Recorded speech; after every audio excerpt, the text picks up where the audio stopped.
bastion. Additionally, 4 batteries of artillery were placed on hills in a semicircle.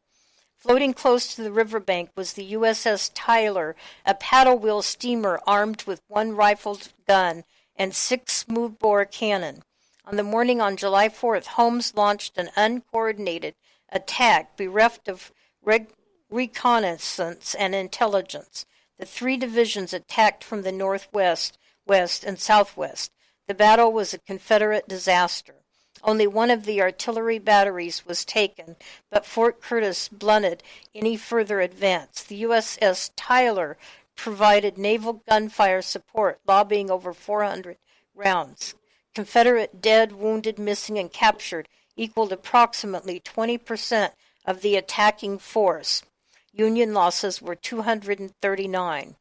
The Battle of Helena, coupled with the loss of Vicksburg, signaled the end of major Confederate operations in Arkansas, now cut off from the 8 states east of the Mississippi River.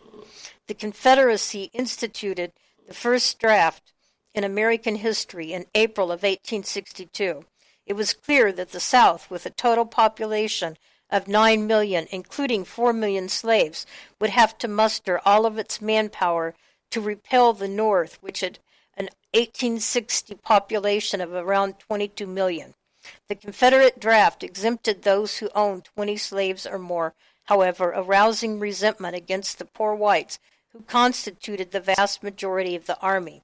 Abraham Lincoln instituted a draft on the northern states a year later, likewise calling in all able-bodied 18 to 35-year-old men to serve.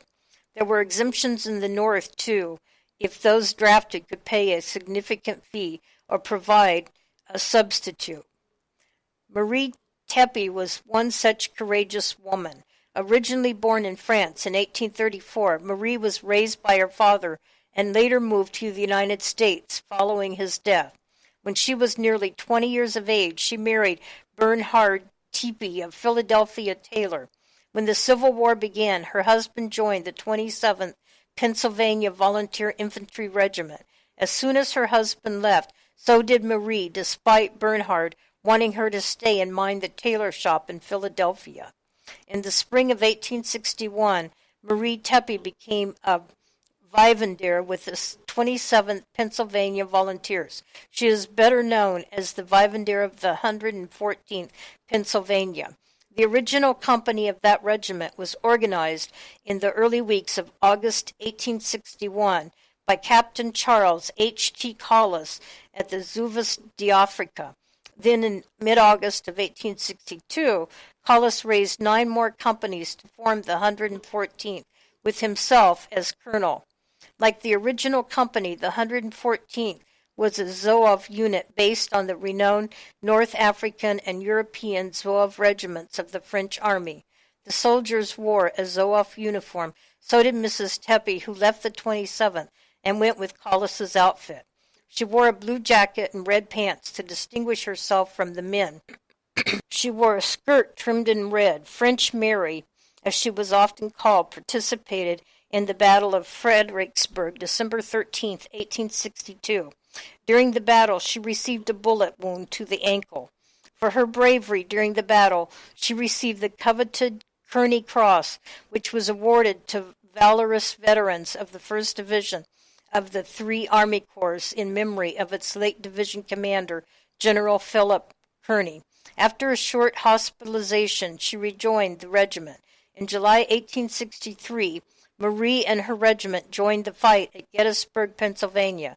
When the battle was over, French Mary volunteered her services as a nurse to help the wounded. After a few weeks of tending to the injured, she continued on with her regiment. Marie Tepe served through the rest of the war and later moved to Pittsburgh. She attended the reunion of the Battle of Fredericksburg in 1893. The famous French Mary died in 1901. The Vivandiers who served in the Civil War showed great courage in the face of battle. These daring souls, like Marie Tepe, as are the forgotten women of the Civil War. They went above and beyond the duties of a Vivandier to serve their country. French Mary and other Vivandiers earned the recognition and respect of their regiments. They deserve to be remembered. And there we have an excerpt from about the Civil War. So we will move on to the next war next week, and I'm hoping to also have a special presentation with a special guest next week. We'll see how that turns out. So I hope you all have a great week, and until then, have fun, everybody. Bye!